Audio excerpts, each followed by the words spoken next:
So thanks everyone for joining us. This is the 24th session of the Knowledge Bites webinar series. This series is hosted by the Southern Vermont Economy Project. My name is Sarah Lang, and I manage SVEP out of the Brattleboro Development Credit Corporation office. This session is with Judy and Eric. They are from the Vermont Department of Buildings and General Services, and they are here to talk to us about the Building Communities Grants programs, which the grant application deadline is the 31st of July, if I am not mistaken. Just a little bit about these webinars. The goal of the webinars is to provide high-level information and an introduction to programs, resources, and tools. So this is on a specific grants out of the Vermont Department of Building and Services. Judy and Eric will provide you with their contact information at the end of their presentation. So if you have any more detailed questions, they'll be able to answer that for you. So the structure of the webinar, it's about a 20-minute presentation and then 10 minutes of question and answer. I have all the participants muted just so it doesn't get too hectic. So if you have any questions, just go ahead and type it into the chat function on pre-conference call. And also this is being recorded, so if there's somebody that you knew wanted to see this and couldn't make it at this time, this will be on the Knowledge Bites webpage, and you can share that with them.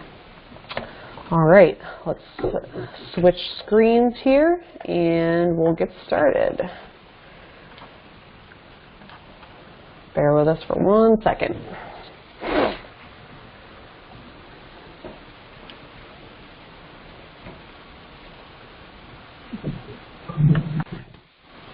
It worked. Perfect. All right, we're on? You're on. Okay, hello. My name is Eric Philcorn. I'm the Principal Assistant to the Commissioner of Buildings and General Services. And with me is... Judy Bruno. I'm the Grant Administrator for the Building Community Grant, and I'm also the Assistant to Commissioner Chris Cole. Judy, it's really hard to hear Judy. I don't know if she's far away from the... We'll bring her closer. We're huddled over a lap. Wonderful. Thank you. Sorry, Judy, can you just introduce yourself again? It was pretty muffled. Okay. I'm Judy Bruno. I am the Grant Administrator for the Building Community Grants for BGS portion, and I am also the Executive Assistant to Commissioner Chris Cole. Is that better? Perfect. Okay. Okay. So while I am the official for the department, Judy is the person that you're friends with because she is the one who actually administers the program, knows how it works, and reviews all of the applications to make sure that everything is right. Always, when in doubt, listen to Judy. That's how I get by here. So now I start the slideshow, right? Click. One would think. Wait, did I go back one too many? Yeah, I did. Hang on, I'm going to minimize the thingy here so that I can... There. Okay.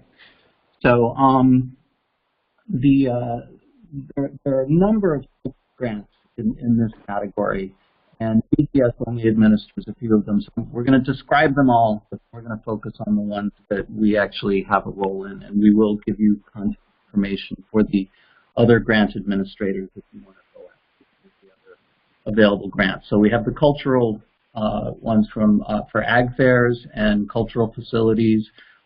Historic preservation, which is primarily barns and outbuildings in agricultural settings, and then you get onto the BGS ones, which are human services, educational facilities. I'm turning into a PowerPoint slide reader. I promise not to do that the whole time. Rec facilities, which can be like playgrounds or outdoor, lot of little like gazebos and things like that. And then the one that's probably most relevant to your group, which is regional economic development, which is real property improvements that have a direct result in job creation. So that's kind of the overall. Okay.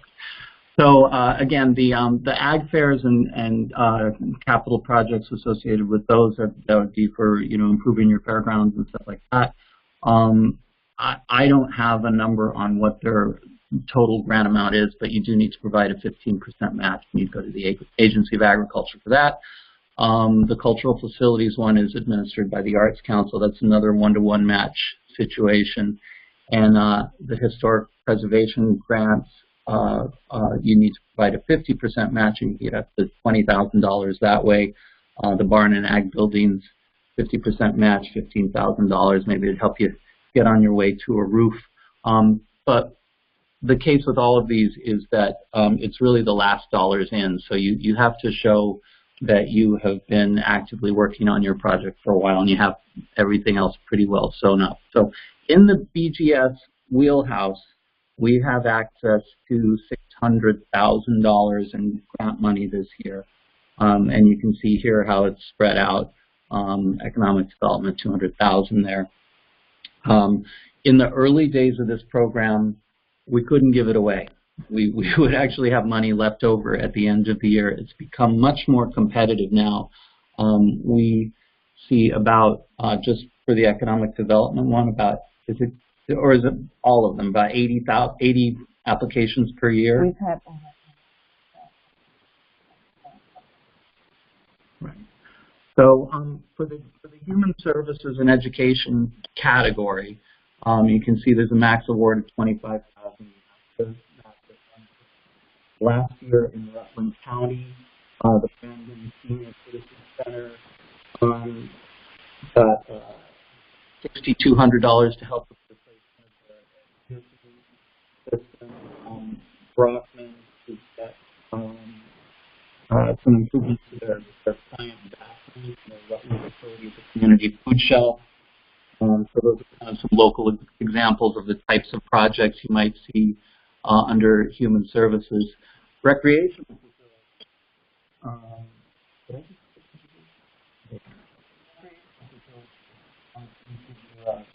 Rutland example would be the town of West Rutland. They got $15,000 to help with that project. And then regional economic development. Local examples. REDC was in on just about every one of them. Hey, Aaron. Yes? Sorry to interrupt. We're having a hard time hearing you guys. It keeps going in and out. I just don't want people to miss anything. Oh, gosh, okay. So if there's a way to speak directly at the microphone without turning your head. I will stop would be staring awesome. at the piece of paper. I'm not even sure where the microphone is on my laptop.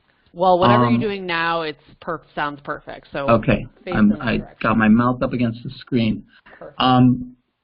So the Rutland Area Food Co-op got a grant to expand their operations. The Ann Clark Cookie Cutters got a grant. Valente and Seward CPAs and looks like H. Hirschman Limited all received grants. And while I'll leave it at that, and I'm going to go to the next slide. Oh, the fine print. It's not really fine print. Here's the not so fine print. To understand just in general how these things work, this is your last gap funding. It's not your seed money. It's your $100,000 project where you've raised 85 and you need to get over the finish line. We like to be the cavalry. We like to bring them home. So we're sort of your last call. The match has to be already raised, committed, and documented. And I underline that because sometimes people will say, oh, yeah, we have match, and at the end of the day, they don't have really definitive proof that the match is there. And without that, sometimes applications are rejected. Right, Judy? Yeah. So, Judy, can you tell me what is good evidence of a match? Come close to the screen. Okay. So, what do you like to see? I like to see a bank statement or a canceled check. If it's a line item in a town budget, if it's highlighted, that's great. you know, you don't have to go into a lot of details, but the community members, they do like to see the proof, and I just like to make sure that all the applicants are complete. And so when I do meet with the community members, everything goes quickly. But not having the proof of match is the #1 mistake that I encounter on most of my applicants.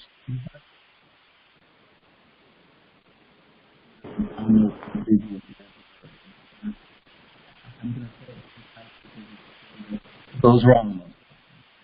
We really want to emphasize that. It's also important to understand that. Eric, I think you need to lean in again. You're muffled. Leaning in. The match cannot be from other state funds or federal funds. So if you can't commit a portion of some other state funding to the match, it has to be money that you've raised on the outside from citizens or a municipality that isn't repurposing other state funds. It really has to be free of any kind of state or federal encumbrance for it to count as the match. And in-kind contributions are not eligible for match. So even if your town clerk is administering the project and you're accounting for their hourly time as part of your overall project, that can't count towards the match. We're really serious about that.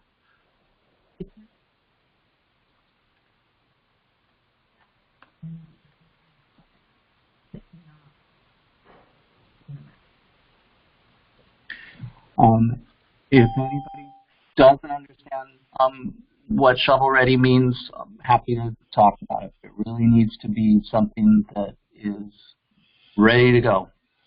You don't necessarily have to get the shovel in the ground the second you receive the check, but it needs to be ready to roll. In my town, the Stockton ski area got a grant last year to help extend their T-bar up the hill, and they had a lot of community support and dollar matches, and I have to be honest, they haven't started digging yet, although they're going to do it this summer. But you really need to have it well planned and documented. And you guys have a question in the comment box. Oh. If you want to take a look at that. All right, I got to find the comment box.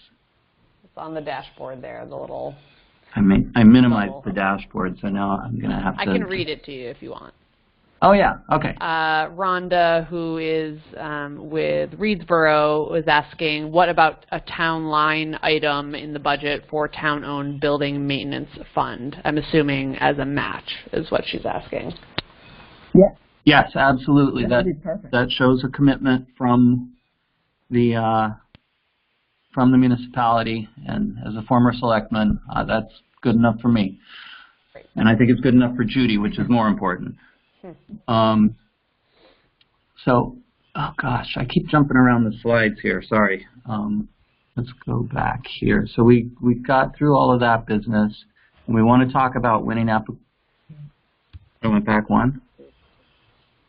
Oh, okay. Does not support ongoing fundraising. I questioned Judy a few different ways about this one, and I have a supernatural scenario that might explain it, or maybe Judy's got a better way to put it.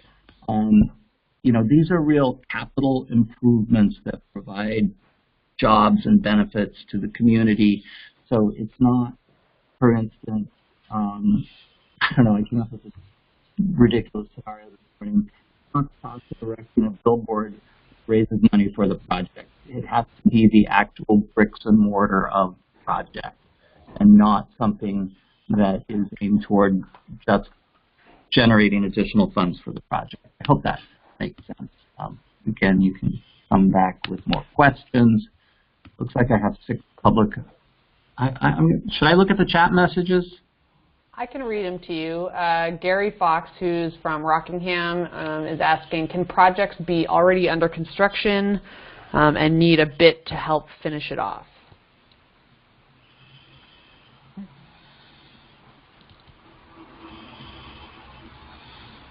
Did you hear that okay? Yeah. Yeah. Okay, my question to Gary is, yes, the project can already be in progress, but if you're looking for reimbursement, no. But if it's like if the whole project is in phases, and like project one, phase one is complete, and you're going on to phase two, yes, absolutely. In other words, if you're horrifically over budget and looking to be bailed out, that might not be the right scenario. Wait, say that again, Eric. Lean If in. you're horrifically over budget and looking for bailout money, it might not be the right scenario. Okay. Jonathan Cooper, who is in Bennington, is asking, how does a company that we will sponsor prove its match? They might be reluctant to share a bank statement. Well, I can understand that, and they can block out their account numbers, obviously, or if they can provide proof of a canceled check.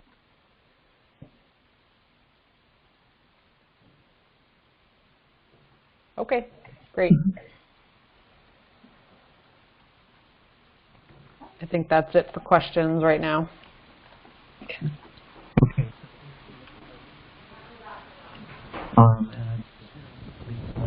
Over the front of it already. Showing strong community support and fundraising. Eric, sorry, can you start again? I'm sorry. Yeah, I okay. really don't want people to miss what you're saying.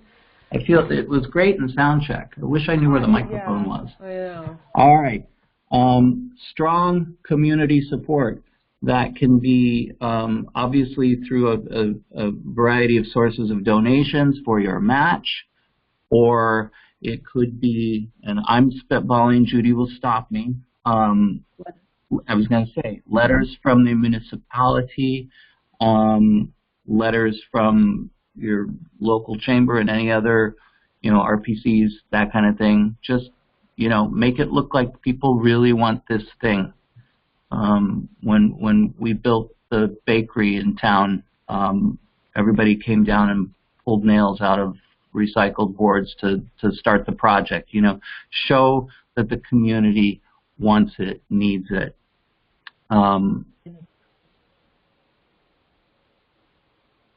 Right. It can be from people, other business owners. Right. We just impress us. And it's not us, ultimately. It's the committee, of which I am not a member. That they are really and truly capital projects and not just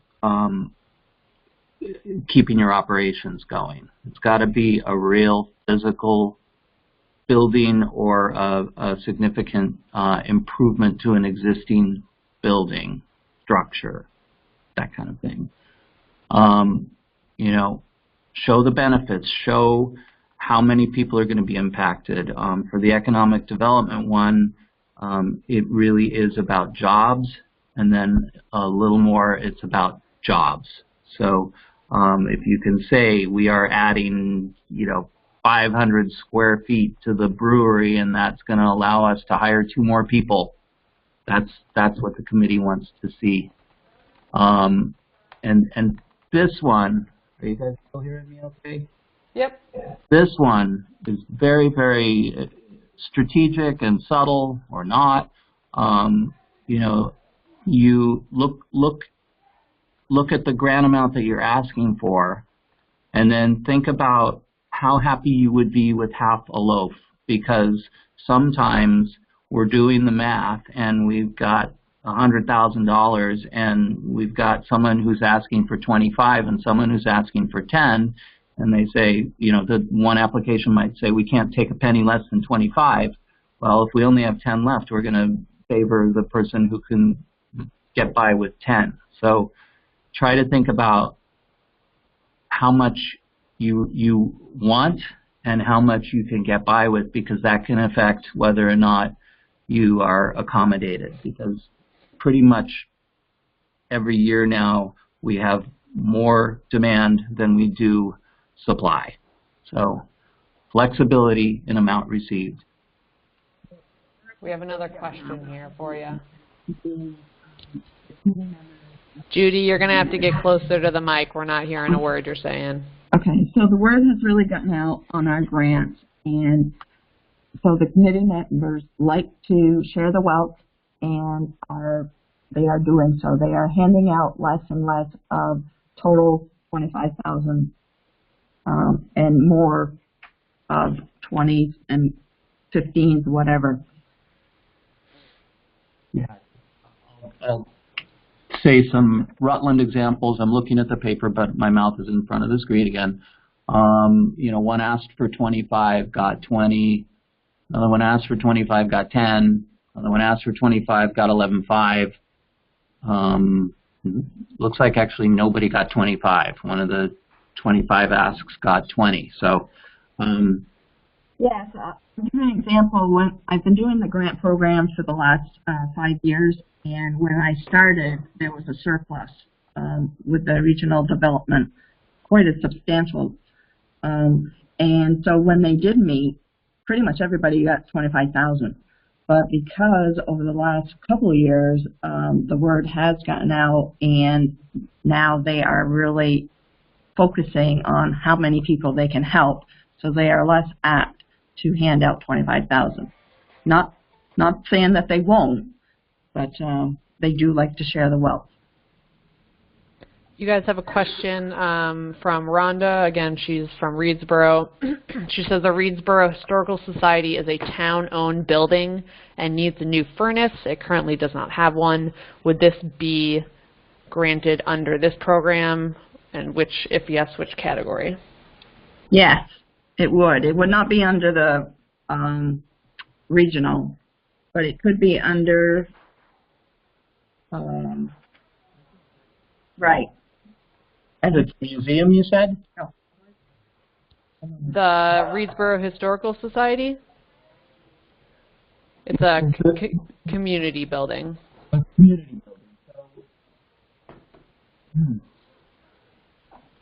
Or Rhonda, please correct me if I'm wrong, but I know it's definitely used as a community space, if not, and probably other things.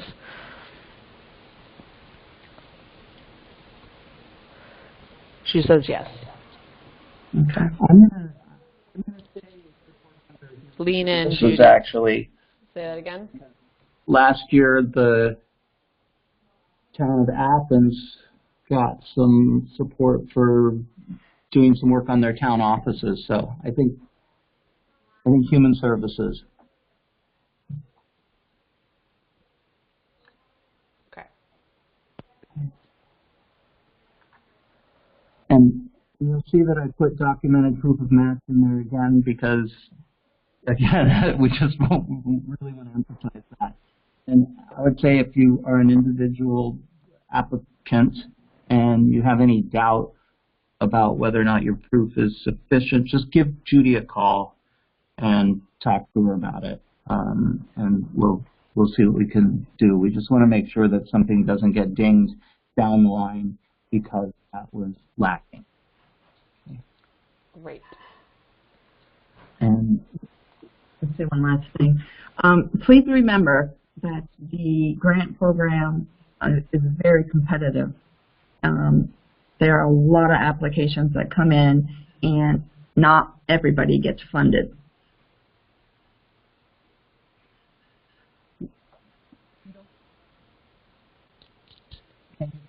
We're losing you again, Judy.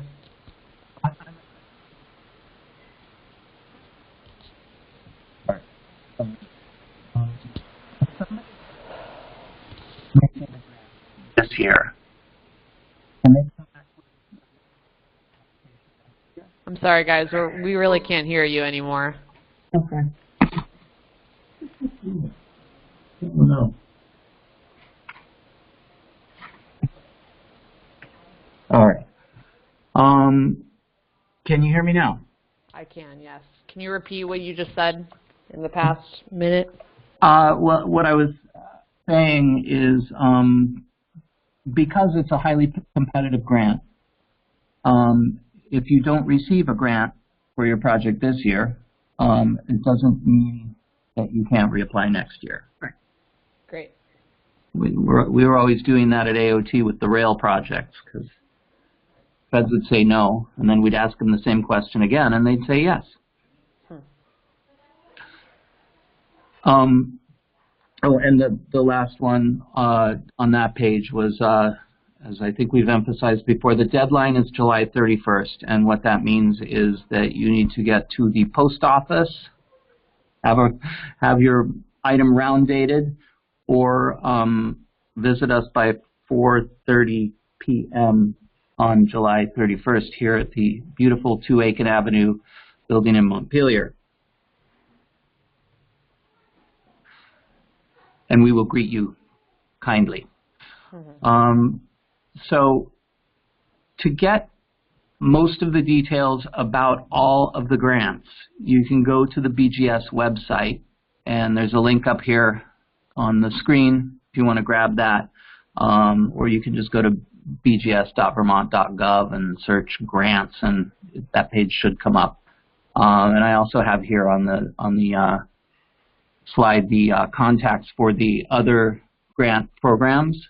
So again, the last 4 are the ones that BGS administers, but the ag fairs and the barns and the cultural facilities grants are handled by some other folks. So Arts Council for Culture, Historic as for the barns, and ag for the fairs is how it shakes out.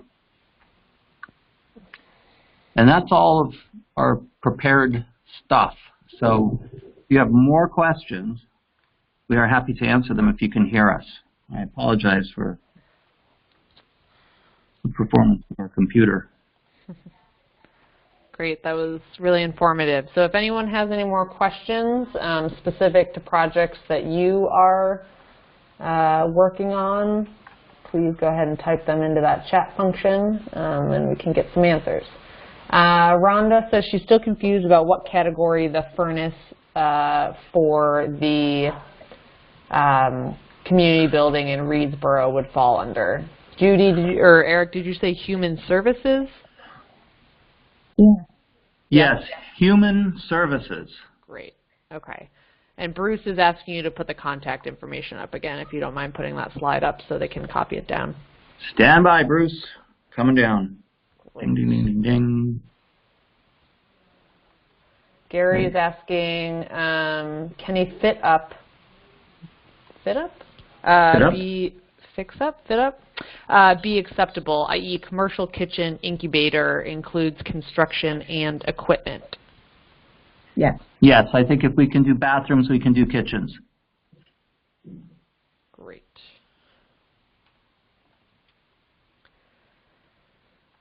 All right, any other questions from the crowd?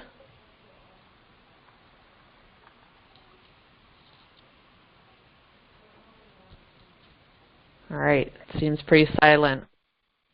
Hey, we didn't want to be disembodied bodies the whole time. Disembodied voices. So this is Eric. Oh, hi, Eric. And over Judy, lean in. This is Judy. Wonderful. We know who to go for when we come in the building then. Yeah. Perfect. Yeah, we have to get past our top-notch security. Right. Awesome. Well, thank you guys so much. Really appreciate you guys taking the time. Feel free to contact them if you have any questions. Coming up next, July 24th, part of our Community Access TV Month, we have the TV stations in Bennington County, so join us for that. That'll be the 24th at noon. I hope everyone enjoys this beautiful day. Enjoy your days, everyone. All right, take care. Bye. See you.